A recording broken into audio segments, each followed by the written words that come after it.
Actually 3টা topic ঘাটতে গিয়ে আমার রিলিজিয়নের দিকে আসা। সো আমি ওই 3টা টপিকের কিছু কোয়েশ্চেন্স গুলা জাস্ট বলবো দর্শকদের জন্য, অ্যান্সার বলার সুযোগ নাই, আর অ্যান্সার এরকম পাবলিকলি আমি আসলে বলতে চাইও না, বিকজ এটা দর্শক বুঝে কথা বলতে হবে। Exactly, agreed. তো ওখানে 3টা কোয়েশ্চেনের মধ্যে একটা ছিল I become very fascinated about ancient টেকনোলজিও বলতে পারেন, এনশিয়েন্ট বিশেষ করে ফেরাউনদের যে টাইম, যারা পিরামিড বানিয়েছে 4500 বছর আগে। Can you believe this? যারা অবলিস্কের মতো জিনিস বানাইছে 1100 টন একটা সিঙ্গেল পাথরের ওজন। How did they handle this 4500 বছর আগে? আই বিকাম রিয়েলি ফ্যাসিনেটেড যে কিভাবে এগুলো হয়েছে। পিরামিড নিয়ে পড়তে গিয়ে তো আমি মনে হয় অন্য জগতে চলে গেলাম, কারণ মানুষ তো মনে করে পিরামিড জাস্ট কিছু পাথর বসাইছে হয়ে গেছে। না, এইটা নিয়ে ধরেন অ্যাটলিস্ট 1 ঘন্টা কথা বললে হয়তো মানুষকে বোঝানো যাবে যে এটা কত, মানে এটা লিটারালি এটা আনইমাজিনেবল। তার মানে ওখানে সায়েন্স নাই। অ্যান্সারটা দিব না এখনই। 4500 বছর আগে, মানে কি আল্লাহ রাসূলের জন্ম এখন থেকে কত 1500 বছর, তারও 1500 বছর আগে, তারও 1500 বছর আগে। সেই সময় যখন রিটেন হিস্ট্রি বলতেছে চাকাই আবিষ্কার হয় নাই, তখন তারা পিরামিডের ভিতরে 70 টন ওজনের একটা গ্রানাইটের পাথর প্রায় 22 তলা হাইটে উঠাইছে। 70 টন মানে একটু বুঝতে হবে, একটা ট্রাক নিতে পারে কয় টন? 5 টন। 14টা ট্রাক লাগবে একটা পাথর নেওয়ার জন্য। সেরকম পাথর 22 তলা হাইটে আপনি উঠাইছেন। উঠানোর পর ওই যে পিরামিডের যেটা ইনার চেম্বার, কিংস চেম্বার, সেই কিংস চেম্বারটা হচ্ছে প্রায় 22 তলা হাইটে।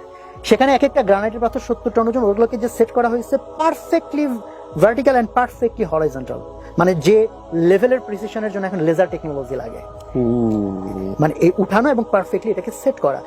এবং সেটার ভিতরে এত বেশি ম্যাথমেটিক্স, পাইয়ের ভ্যালু, গোল্ডেন রেশিও, মানে আপনি কয়টাকে বলবেন যে এটা হ্যাঁ হয়ে গেছে। তো বলে ফিচার বলার কোনো শেষ নাই। যদি আপনি এনশিয়েন্ট বিশেষ করে ইজিপশিয়ানদের যা স্থাপনা এন্ড এভরিথিং আপনি দেখেন, আই বিকাম রিয়েলি ফ্যাসিনেটেড এই টপিকটাতে। কেন এই টপিকটাতে গেলাম? ওই যে ডকুমেন্টের কিছু পিটস এন্ড পিসেস ঘাটতে টাটতে কি বিভিন্ন রকম টপিক আমাকে বিভিন্ন দিকে নিয়ে গেল। এইটা একটা টপিক আমি ঘাটাঘাটি শুরু করলাম এবং আমি বুঝতে পারলাম যে না, আমরা মেইন স্ট্রিম যেভাবে হিস্ট্রিকে বিলিভ করি যে মানুষ একসময় অ্যাবসলিউটলি কিছুই জানতো না, এন্ড দেন এখন আমরা সভ্যতার চূড়ায় আছি, আমি বলি যে না, it's a very big wrong understanding. I could be wrong, but আমার আন্ডারস্ট্যান্ডিং, আমি বলি সভ্যতা একবার পিকে উঠেছে। সো ফেরাউনদের যে সময়, তখন according to my understanding and findings, তাদের কাছে ইভেন এমন সব টেকনোলজি ছিল যেটা এখনো আমরা অ্যাচিভ করি নাই। আমি ইজিপ্টে যখন ইজিপ্টে দেন্দুরা একটা টেম্পল আছে, দেন্দুরা মন্দির, আমি ইজিপ্টে ভিজিট করি, দেন আমার তো অনেক দিনের ইয়ে ছিল, এগুলো দেখবো নিচে। দেন্দুরা টেম্পলে আপনি দেখবেন যে সাবমেরিনের ছবি আছে, হেলিকপ্টারের ছবি আছে, আনবিলিভেবল। তো যাই হোক, এটা আমাকে খুব ফ্যাসিনেট করে। আমি জাস্ট ওখান থেকে দেন আমি এনশিয়েন্ট আরো যে সভ্যতাগুলো আছে, মাচু পিচু বলেন বা গোবেকি তাপ্তি বলেন, এরকম আরো অনেক কিছু আমি ঘাটতে শুরু করি। তখন আমি বুঝতে পারি যে ইতিহাসের যে বয়ানটা আমরা শুনে অভ্যস্ত, এর মধ্যে অ্যাকচুয়ালি আরো অনেকগুলা ভাবে দেখার অনেক কিছু আছে। ইটস সামথিং মিস্টেরিয়াস, এটা একটা অ্যাঙ্গেল। দেন আমার তখন আমি যেহেতু রিলিজিয়ন নিয়ে ঘাটাঘাটি করি না, I was not that much interested, but একটা জিনিস আমাকে ইন্ট্রিগ করলো, সেটা হচ্ছে অ্যাটলিস্ট আমি এটা জানি, যেহেতু কোরআন আমি পিটস এন্ড পিসেস এখন তখন একটু ঘাটাঘাটি করছি, আমি দেখছি যে কোরআন শরীফের মধ্যে ফেরাউন দিয়ে ভরপুর। ফেরাউন মুসা এইটা এত বেশিবার আছে যে বাকি সমস্ত প্রফেটদের সমস্ত স্টোরি যোগ করলেও ফেরাউন মুসার সমান হবে না। আমার কাছে তখন একটা জিনিস খুব পিকুলিয়ার মনে হইলো যে কোরআনের দৃষ্টিতে সবচেয়ে বড় ভিলেন তো শয়তান, ঠিক আছে। যদি কোরআনের বর্ণনা ভঙ্গি থেকে যান, তাহলে সেকেন্ড বিগেস্ট ভিলেন কে? ফেরাউন। বাট আমার কাছে মনে হয় যে ফেরাউন এমন কি করছে যে এত বড় ভিলেন? এখন আপনি বলবেন ফেরাউনের দোষ কি? ফেরাউনের একটা দোষে আল্লাহকে মানে নাই, আল্লাহকে তো আরো কোটি কোটি মানুষ মানে না, সে নিজেকে খোদা দাবি করছে। আপনি দেখেন আমাকে, আগেকার রাজা বাচ্চা কে আছে নিজেকে খোদা দাবি করে নাই? নমরুদ নিজের খোদা দাবি করে নাই, বাদ বাকি কিংস অলমোস্ট এভরিওয়ান, সবাই তাদের পায়ে পূজা দিতে হয়তো, সেজদা করতে, কেন? সবাই নিজেকে খোদা দাবি করছে। নাম্বার 3, সে অনেক ক্রুয়েলটি করছে, অনেক বাচ্চাকে মেরে ফেলছে। ক্রুয়েলটির দিক থেকে তো ফেরাউন টপ মোস্টে নাই, তার চেয়ে আরো ক্রুয়েল আগেও ছিল, আরো পরেও ছিল, এখনো আছে। হোয়াট স্পেশাল অ্যাবাউট ফেরাউন? দেন আমি ভাবলাম, যদি ফেরাউনকে স্টোরি হিসেবে আমাদের কাছে লার্নিং এর জন্য আল্লাহ তাআলা দিয়ে থাকেন, তাহলে তো নমরুদের স্টোরি বরং আরো ভিভিডলি পিকচার করলে ভালো হতো। বিকজ নমরুদের এনকাউন্টার হয়েছে ইব্রাহিম আলাইহিস সালামের সাথে, যিনি আমাদের জাতির পিতা বা এই যে ইব্রাহিমিক রিলিজিয়নের ওনার থেকে শুরু। তাহলে ওনার সাথে এনকাউন্টার যেহেতু নমরুদ হয়েছে, আর নমরুদেরও সেম প্রবলেম। নমরুদ ইভেন ইব্রাহিম আলাইহিস সালামকে আগুনে পোড়ানোর জন্য বিশাল কর্মকাণ্ড করছে, তাহলে নমরুদের স্টোরি তো সেই তুলনায় অলমোস্ট মেনশনই হয় নাই। হয় নমরুদের স্টোরি যদি এই পরিমাণ হইতো তাহলে ঠিক আছে, আন্ডারস্ট্যান্ডেবল, যেহেতু ফার্স্ট, অথবা যদি হয়তো লেটেস্টটা সবচেয়ে বেশি হইতো, যেমন ধরেন ঈসা আলাইহিস সালাম আল্লাহ রাসূলের আগে লেটেস্ট, ওইটাও এত বড় না, মাঝখান থেকে মুসা, এইটা কেন এত বড়? আর ওদিক থেকে আমার আবার ওই লাইনের স্টাডি চলতেছে যে what level of technology they use, technology শব্দটা হয়তো মানে প্রপার হবে কিনা I am not sure, but মানে how did they do it? So is there any connection between it, this two things? ফেরাউন আল্লাহ এত বেশি বার এখানে মেনশন করলেন, এটা কি জাস্ট এমনি নাকি এখানে আমাদের আরো কিছু বোঝার আছে? এটা আমাকে অনেক মানে ইন্ট্রিক করলো, দেন আমি এটার ভিতরে ঢুকতে চাইলাম। সো এটা একটা জার্নি, সে জার্নির মধ্যে কি কি পাইলাম সেটা তো বলতে গেলে আমার অনেকগুলো এপিসোড বলতে হবে, জাস্ট আমি ইন্ট্রিক করার জন্য। সেকেন্ড যে টপিকটা আমাকে খুব ইন্ট্রিক করলো সেটা হচ্ছে গ্লোবাল পলিটিক্সের কিছু ইস্যু, বিশেষ করে হচ্ছে সেকেন্ড ওয়ার্ল্ড ওয়ারের পর ইংরেজরা, মানে আমি এই জিনিসটা যাদেরকে বলি তাদেরকে প্রথমে আমি এই প্রশ্নটা বলি যে দেখেন, একটা গ্রামে যদি একটা মাতবর অনেকদিন ধরে মাতবরি করে, দেন একটা নতুন মাতবর যদি গজায়, তাদের মধ্যে কি হবে? মানে সম্পর্কটা কেমন হবে? বন্ধু হবে? শত্রুতাপূর্ণ হবে, ভয়ঙ্কর রকম শত্রু হবে, একজন একজনকে পারলে মেরে ফেলবে। সো সারা পৃথিবীতে মাতবরি করছে ইংল্যান্ড, ব্রিটিশরা, সারা পৃথিবী বলতে গেলে। দেন ইউএসএ নতুন মাতবর হিসেবে গজাইছে। এই দুটো দেশ বন্ধু কিভাবে? Why they are friends? And এমন তো হয় নাই যে এদের মধ্যে যুদ্ধ হয়ে ইংল্যান্ড হেরে গেছে, আমেরিকা জিতে গেছে, এন্ড দেন আমেরিকা নতুন মাতবর। না, বরং সেকেন্ড ওয়ার্ল্ড ওয়ারে তারা ছিল এলাই।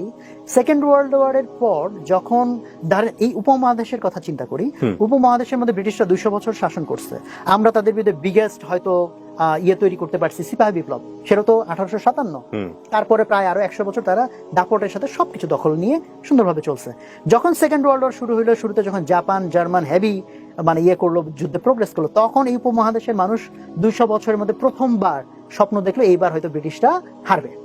বাট সেই যুদ্ধে ব্রিটিশ হারে নাই, ব্রিটিশরা জিতছে। এখন চিন্তা করেন, ব্রিটিশরা যখন জিতলো তখন এই উপমহাদেশের মানুষ নেক্সট 300 বছরে চিন্তা করার সাহস পাওয়ার কথা যে ব্রিটিশদের সরাবে। আর ব্রিটিশরা এই প্রত্যেকটা কলোনি থেকে বিলিয়ন না ট্রিলিয়ন্স অফ ডলার কামাইছে, নীল চাষ বলেন, এটা বলেন, সেটা বলেন, এবং সবকিছু তাদের সেট করে ফেলছে।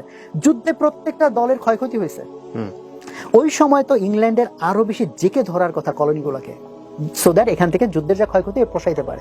হোয়ার এজ সেকেন্ড ওয়ার্ল্ডের পরে সে জাস্ট ছেড়ে দিল। এমন তো না আমরা তারাইছি, আমরা যুদ্ধ করে তারাইছি, এটা তো না। সেকেন্ড ওয়ার্ল্ড ওয়ারে তারা জিতছে, যখন আমাদের এইটা চিন্তা করাই মুশকিল যে আমরা তাদেরকে হারাইতে পারবো, সেখানে তারা দে জাস্ট লেফট। এবং আমি যখন এই কোয়েশ্চেন অনেককে করছি, হ্যাঁ ভাই আসলে তো গেল কেন? আমি তাহলে মেইন স্ট্রিম হিস্ট্রিতে এটার অ্যান্সার নাই কেন? This is such an obvious question. And then নতুন মাতবর গজাইলে আমেরিকা, তাদের মধ্যে কিন্তু মারামারি হইলো না, সে জাস্ট রাজত্ব ছেড়ে দিল, এন্ড তারা দে বিকাম ফ্রেন্ড, যেটা হওয়ার কথা না, নতুন মাতবর পুরনো মাতবর। তারপরে যদি এই মাতবরিতে ইংল্যান্ড বড় ভাই হইতো, আমেরিকা ছোট ভাই হইতো, মানা যেত। বাট আমেরিকা বড় ভাই, ইংল্যান্ড ছোট ভাই, তার লেজ ধরে ঘুরে। ইংল্যান্ডের মতো একটা উন্নাসিক জাতি, তারা আরেকটা জাতির লেজ ধরে পিছিয়ে পিছিয়ে ঘুরবে, হাউ কাম? এটা কিভাবে সম্ভব? তো এটা আমাকে খুব ইন্ট্রিগ করলো। দেন আমি এটার ডেপথে যাওয়ার চেষ্টা করলাম, কেন, কিভাবে, first world war, second world war, কি কি ঘটনা ঘটলো, বলশেভিক রেভলিউশন, এদিকে ইত্যাদি ইত্যাদি সবকিছু মিলে ওটা আরেক জগতে আমাকে টেনে নিয়ে চলে গেল। এটা সেকেন্ড টপিক। থার্ড টপিক হচ্ছে মানি, টাকা কিভাবে তৈরি হয়। তো এটা আমাকে খুব ইন্ট্রিগ করছে অন্য আরেকটা কারণে। এটা আই বিকাম ভেরি ইন্টারেস্টেড যে হাউ মানি ইজ ক্রিয়েটেড। এবং মানি রিলেটেড আলোচনাটা একটু জটিল, তো এই জন্য জটিলতাতে না যে সিম্পল একটা কোয়েশ্চেন, এটা হচ্ছে ধরেন হচ্ছে আমাদের এই যে ইনফ্লেশন হয়, মুদ্রাস্ফীতি, সো এটা তো প্রত্যেকটা কান্ট্রিতেই হচ্ছে এভরি ইয়ার কিছু 6% 7%। মুদ্রাস্ফীতি হওয়ার ফলে কি হয় যে আমার যদি গত বছর 1 লাখ টাকা থেকে থাকে, সেই টাকার দাম হয়ে গেছে এখন ধরেন 94,000 টাকা। মানে কি আমি 6,000 টাকা হারাই ফেলছি। কে হারাইছে? তো জনগণদের কেউ কেউ হারাইছে, কেউ কেউ হারায় নাই, তা তো না। মুদ্রাস্ফীতি কি সবার উপরে অ্যাপ্লিকেবল। আর যতজনের সম্পত্তি ছিল সবার সম্পত্তি 6% ডিভ্যালুয়েটেড হয়ে গেছে, মানে 6% জিনিস সে হারাই ফেলছে। প্রশ্ন হচ্ছে গেইন করলো কে? কারণ আপনি যদি বলেন কেউ গেইন করে নাই, এটা তো হইতে পারে না, বিকজ আপনি বিক্রি করছেন বাট কেউ কিনে নাই। Is it possible? আপনি বিক্রি করছেন বাট কেউ কিনে নাই। বিক্রি যদি করে থাকেন আপনি, ডেফিনেটলি কেউ কাউকে কিনতে হয়েছে। যেহেতু সম্পদ ইভ্যাপোরেটেড হয়ে আসমানে চলে যাবে না, কাজে কেউ যদি সম্পদ লুজ করে, someone has to gain. K gain করলো? কেমনে গেইন করলো? কাহিনীটা কি? দেন মনিটারি সিস্টেম পড়তে গিয়ে আমি আবার রিলিজিয়নের দিকে চলে গেলাম। যখন আমরা রিবা, সুদ নিয়ে আমরা ইন জেনারেল পড়ি, আল্লাহ তাআলা কোরআনের মধ্যে মানে লাস্ট আয়াত হিসেবে নাজিল করছেন, কিন্তু কিছু মত পার্থক্য আছে, বাট মেজরিটির মন্তব্য হচ্ছে লাস্ট আয়াত নাজিল করছেন সূরা বাকারার শেষের দিকের আয়াত, যে রিবা মানে সুদের মধ্যে যদি তুমি থাকো তাহলে আল্লাহ আর রাসূলের সাথে যুদ্ধ ঘোষণার সামিল। বাট সেকেন্ড লাস্ট আয়াত যেটা মানে লাস্ট আয়াতের আগের আয়াত যেটা নাজিল হয়েছে সেটা হচ্ছে সূরা মাইদার 3 নম্বর আয়াতের মাঝখানের পার্টটা, ওই যে আজকে তোমাদের জন্য তোমাদের দিনকে পরিপূর্ণ করে দিলাম। কেউ জানে না, যদি এমসিকিউ নেওয়া হয় যে কোনটাকে লাস্ট আয়াত মনে হয়, 100 জনে 100 জন টিক মারবে যে তোমাদের জন্য দিনকে পরিপূর্ণ করে। ইট লুকস লাইক যে এটাই কনক্লুডিং। 23 বছর ধরে কোরআন নাজিল হয়েছে। অ্যানালজিটা এইভাবে দেই, ধরেন একজন 23 বছর ধরে লেকচার দিছে, দিয়ে 23 বছর না, ধরেন 23 ঘন্টা লেকচার দিয়ে বলছে ভাই লেকচার পরিপূর্ণ করে দিলাম, দিয়ে লাস্ট আবার বলো ভাই শেষ একটা কথা বলি, তাহলে মানে হাউ সিগনিফিক্যান্ট দ্যাট ইজ। তো আল্লাহ তাআলা বলছেন কোরআনকে আমি পরিপূর্ণ করে দিলাম, তোমাদের জন্য ইসলামকে জীবন বিধান পরিপূর্ণ করে দিলাম। লাস্ট রাত কি মাথায় রাখো, রিবার মধ্যে যদি ঢুকছো সুদ, আল্লাহ রাসূলের সাথে যুদ্ধ। It doesn't make any sense. আমি ব্যাংকে কিছু টাকা রাখছি, সে তারা টাকা ইভেন এত ফেরেশতা যে তারা আমাকে টাকা বাড়ায় দিচ্ছে, পরে সে তো আমার এখানে বরং চার্জ করার কথা, ভাই তোমার টাকা সিকিউর ভাবে রাখছি, আমার টাকা মানে উল্টা তুমি কম নাও। সে আমার টাকা বাড়াই দিচ্ছে, সে এত লোকের কর্মসংস্থান করতেছে, আবার যারা টাকার অভাবে একটা প্রজেক্ট বা কিছু করতে পারতেছে না সেই টাকা আবার তারা ধার দিচ্ছে। হোয়াটস রং ইন দ্যাট? ঠিক আছে, এটার মাধ্যমে কিছু লোক হয়তো শোষিত হইতে পারে, কিছু লোকের হয়তো একটু লস টস হয়ে যেতে পারে, হ্যাঁ ওয়েল ঠিক আছে বুঝলাম, কিন্তু আল্লাহ রাসূলের সাথে যুদ্ধের কি হইলো এটা? হ্যাঁ আল্লাহ বলতে পারে ঠিক আছে এটা খারাপ, এটার মাধ্যমে এটা হয়, বাট অনেক মানুষ উপকার পাচ্ছে।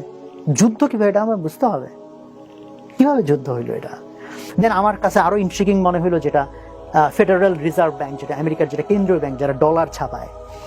আমি যখন প্রথম জানলাম যে এটা একটা প্রাইভেট ব্যাংক, আমার কাছে এটা আনবিলিভেবল যে বাংলাদেশের কেন্দ্রীয় ব্যাংক, বাংলাদেশ ব্যাংক যে টাকা ছাপায়, সরকারি ব্যাংক তাই না, সরকারের কন্ট্রোলে। আমেরিকার কেন্দ্রীয় ব্যাংক যেটা বলতে পারেন যে পৃথিবীর কেন্দ্রীয় ব্যাংক, সেই ফেডারেল রিজার্ভ ব্যাংক, সেটা একটা প্রাইভেটলি ওন্ড ব্যাংক। হ্যাঁ ওখানে একটু কমপ্লেক্স বিষয় আছে, সরকার আর প্রাইভেট এন্টিটির ভিতরে একটা কিছু একটা একটু কমপ্লেক্স একটা মেকানিজম আছে, বাট স্টিল বটম লাইন হচ্ছে এটা মানে সরকারি ব্যাংক বলতে যাবো যে এটা না। কিভাবে সম্ভব সারা পৃথিবীর সেন্ট্রাল একটা ব্যাংক প্রাইভেট ব্যাংক, আর আমেরিকার লোকজন কিভাবে এই বিলের পক্ষে ভোট দিল এই এটাকে পাশ করানোর জন্য, যেটা private bank will be central bank of this nation. তো এই সব মিলিয়ে মনিটারি সিস্টেম নিয়ে মানে রিলিজিয়ন কানেক্ট হচ্ছে, যে রিবা সুদ, সো ফিজবেল তোমার হচ্ছে সুদ তো খারাপ কিছু না। সো আসলে কি এখানে এমন কিছু আছে, আল্লাহ রাসূলের সাথে যুদ্ধ, হাউ কিভাবে? এইরকম 3টা টপিক, এই 3টা টপিক যেটা আমি বললাম, একটা সেই এনশিয়েন্ট হিস্ট্রি, একটা বললাম গ্লোবাল পলিটিক্স, এন্ড একটা বললাম মনিটারি সিস্টেম।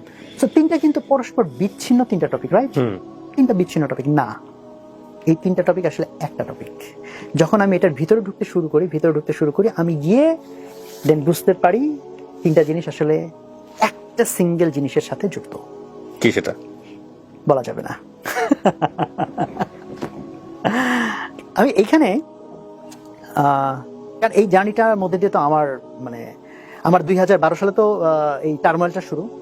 2012-র লাস্টের দিকে যখন আমি চলে আসলাম, অলরেডি কয়েক মাস ধরে এগুলো ঘাটতে আমার মাথা নষ্ট হওয়ার মতো পায়। মানে পৃথিবীটা আমি কিভাবে জানি, পৃথিবীকে কিভাবে চিনি, আর আপনার সমস্ত ওয়ার্ল্ড ভিউ চোখের সামনে দেখতেছেন যে কত বড় বড় মিথ্যা জিনিস আমার সামনে প্রেজেন্ট করে রেখে দিচ্ছে, অ্যান্ড একের পর এক জিনিসপত্র দেখে আপনি বুঝতেছেন যে মানে আপনার কাছে মনে হচ্ছে যে আমি কি স্বপ্নের মধ্যে না বাস্তবে। এই ঘোরের মধ্যে যখন আসি, অ্যান্ড দেন পুরা জিনিসটা একটা সেন্ট্রাল জিনিসের দিকে আমাকে নিয়ে যাচ্ছে, যেখান থেকে ওই সেন্ট্রাল জিনিসটা আমি বলবো না, বাট যেখান থেকে আমার মধ্যে ধারণা তৈরি হচ্ছে রিলিজিয়ন ব্যাপারটাকে আমি যেভাবে চিন্তা করছি এটাকে সিরিয়াসলি এখন চিন্তা করতে হবে। ওকে, তারপর কি হলো?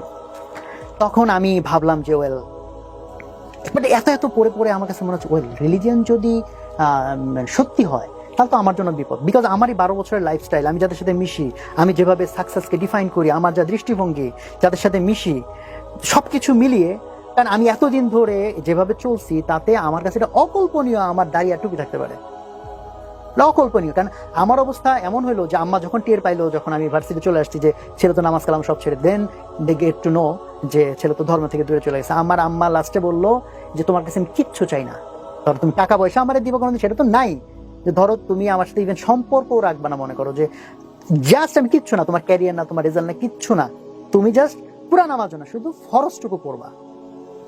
মানে কি পরিমাণ ডেসপারেট আম্মা হয়েছে যে আমি তো আর সে ধরা দিই না, আমি তাইরে নাইরে করি, এই বলি সেই বলি ইত্যাদি ইত্যাদি। তা আমার যে আসলে যত চোখের পানি আল্লাহর কাছে ফেলছে হয়তো সেটার কারণে কবুল আল্লাহ করেছেন আমাকে, হয়তো আল্লাহ। কারণ আমি যেভাবে একটু টাইপের, একটু তেরা টাইপের, আমার জন্য হচ্ছে নর্মালি জাস্ট বিলিভ করা এটা আমার জন্য আসলে অনেক টাফ। আল্লাহ আমার জন্য একটা রাস্তা খুলে দিচ্ছেন যেটাতে, যে জার্নির থ্রুতে আমার জন্য এটা ইজি হয়েছে। আদারওয়াইজ জাস্ট বিলিভ করাটা আসলে মানে আমার জন্য ডিফিকাল্ট। ওই জার্নি থেকে তখন আমি বুঝলাম যে হ্যাঁ, রিলিজিয়ন মনে হয় সত্যি, অ্যান্ড এটা সিরিয়াস বিষয়, এটা জাস্ট এমনি এমন কোনো বিষয় না। তখন আমি ভাবতেছি যে আমার তাহলে একটু শিওর হবে, বাট আমি ভাবতেছি যদি রিলিজিয়ন সত্যি হয়, ওয়াও, তাহলে তো আমার পুরো লাইফস্টাইল, প্রত্যেকের একটা কমফোর্ট জোন থাকে না, তো সেই কমফোর্ট জোন আমার পুরো ভেঙে যাবে, আমাকে কমপ্লিটলি আমার লাইফকে নতুন ভাবে চিন্তা করতে হবে। তো আমি ভাবছি থাক ভাই, আমার এত সত্যি টত্যি জানা দরকার, লাইফ যেমনি আছে এমনি যাই। বাট এই যে এত সব টপিক আমাকে যেভাবে পোক করে, তাতে আমি তো আবার ভাবতেছি না ভাই, আমাকে সত্যিটা জানতে হবে। আবার ভাবতেছি ভাই, সত্যি জানার দরকার নেই। এই ব্যাক এন্ড ফোর্থের মধ্যে চলতেছে আমার। একবার ভাবি না, সত্যি যেটাই হোক জানতেই হবে, আচ্ছা ভাই আমার সত্যির দরকার নেই, রিলিজন যদি সত্যি হয় আমার জন্য বিপদ, বিকজ আমার পুরা ওয়ার্ল্ড ভিউ, লাইফস্টাইল সবকিছু চেঞ্জ হয়ে যাবে। তখন আমার মনে হয় সেই ব্যাক এন্ড ফোর্থের মধ্যে দেন আমার এনাফ কারেজ তৈরি হইলো, সাহস, আমি সাহস শব্দটাই বলবো, টু অ্যাকসেপ্ট দ্য ট্রুথ। আমি তখন আল্লাহর কাছে দোয়া করছিলাম, মানে যখন আমি এই সাহসটুকু অর্জন করতে পারছি, ওয়েল, যদি রিলিজিয়ন সত্যি হয়, তাতে যদি আমার কমপ্লিট লাইফস্টাইল চেঞ্জও করে ফেলতে হয়, স্টিল আমি জানতে চাই এটা সত্যি কিনা। তখন আমি আল্লাহর কাছে দোয়া করছি, এমনি দোয়া করছি যে আল্লাহ, মানুষ যেরকম বলে যে তুমি হচ্ছে সর্বদ্রষ্টা, সর্বশ্রোতা, তো তুমি, আমি যে এখন কিছু একটা বলতেছি মনে মনে, এটা তো তুমি জানো। আমি আমার মধ্যে কারেজ তৈরি করছি to accept the truth, whatever the truth is. আমি আমার মধ্যে সেই কারেজটা জমা করছি। Now you show me the path, because আমি এখন সারেন্ডার করছি যে যেটা সত্যি তুমি আমাকে গাইড করো, আমি সেই রাস্তায় চলবো, সেটা চলার জন্য আমি কারেজ জমা করছি। এখন তুমি যদি আমার রাস্তা না দেখাও, তাহলে আমার কোনো রেসপন্সিবিলিটি নাই, it's up to you. I surrender myself.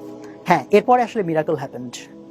এরপরে আসলে এমন ভাবে, ওই যে 3টা টপিক বলতেছিলাম, ওই 3টা টপিক নিয়ে তো তখন আমি একটা জায়গায় আসলে তখন পৌঁছাই নাই, মানে এই দোয়ার পরে আসলে আল্লাহ তাআলা আমাকে এক জায়গায় পৌঁছাই দিছে। এমন ভাবে লাইফে এমন সব ঘটনা ঘটতে শুরু করলো, এমন ভাবে বিভিন্ন অ্যাঙ্গেল থেকে আমার কাছে নলেজ আসতে শুরু করলো, এটা এক্সপ্লেনেবল না, এটা আই ক্যানট এক্সপ্লেইন ইট। হ্যাঁ, কেউ বলবে হয়তো যে ভাই আপনি কোনো একটা কিছু জানতে চাইলে ফোকাস করলে তখন রিলেটেড জিনিস আপনি খুঁজে টুজে পাবেন। আমি ওই থিওরি জানি, ওগুলার আমার এক্সপেরিমেন্টও আছে, বাট জানি আমি সে সাথে এটাও বলতেছি যে না, this is not like that, it's a complete. আমার লাইফে এটা একবারই হয়েছে, পরের বার আরেকবার ওইটার ছোট্ট একটা ভার্সন ঘটছে, বাট আল্লাহ যখন গাইডেন্স দেয় সেটা জিনিসটা কেমন হইতে পারে, ইট ওয়াজ কমপ্লিটলি ডিফারেন্ট একটা বিষয়। যারা বিলিভার না, তারা এইসব বিষয়কে, আপনার এই বলাটাকে, আপনার এই এক্সপ্রেশনকে অনেক রসাত্মক জায়গা থেকে দেখবে, এটা আপনি জানেন। হ্যাঁ, আমি কখনো publicly, this is for the first time আমি এইটুকু বললাম, এটা আমি, এবং এই জন্য আমি এটা পাবলিক, এই কোয়েশ্চেনটা মোস্ট কমন কোয়েশ্চেন আমার কাছে, যে ভাই আপনি কেমন রিলিজিয়াস হইলেন, আমি এড়ায় যাই, বাট এই ফর দ্য ফার্স্ট টাইম আমি কিছুটুকু জাস্ট কোয়েশ্চেন্স গুলা বলছি, দেন ওই কোয়েশ্চেনের অ্যান্সার গুলো। এবং আপনার এই ভিডিওটা নিয়ে আমি যতদূর জানি, যে আমি যখন প্রচার করব এই ভিডিওটা নিয়ে, হয়তো ওই ভিডিওর পার্টিকুলার কোনো অংশ কেটে নিয়ে অনেকেই হয়তো অ্যান্সার দেওয়ার তৈরি করবেন। এই 3টা বিষয়, যে 3টা বিষয় আপনি বলেছেন, এগুলো নিয়ে অ্যান্সার দেওয়ার জন্য চেষ্টা করবেন, যারা আসলে আলটিমেটলি বিলিভার না, কিংবা বিলিভার হলেও যে সায়েন্সের জায়গা থেকে এগুলোর ব্যাখ্যাটা কি, খুব চমৎকার ভাবে ব্যাখ্যা দেওয়ার চেষ্টা করবেন। এগুলো আপনি জানেন, আমি জানি, মানে আমি জানি এই জিনিসগুলো হবে, ইউ আর ভেরি নোন। এবং আমি জানি না এই ভিডিওতে সম্ভব হবে কিনা, বা পরবর্তীতে আপনি এগুলোর অ্যান্সার নিয়ে কোথাও আসবেন কিনা, বাট আমি আজকে নিয়ত করতেছি, সেটা হলো যে এই 3টা কোশ্চেনের অ্যান্সার আপনি কি জানেন, সেটা আমি আপনার কাছ থেকে জানবো। এবং আপনি যদি আমাকে জানাতে চান, ডেফিনেটলি আমি আপনার সাথে ব্যক্তিগতভাবে বসবো এবং আমি জানবো, ইনশাল্লাহ।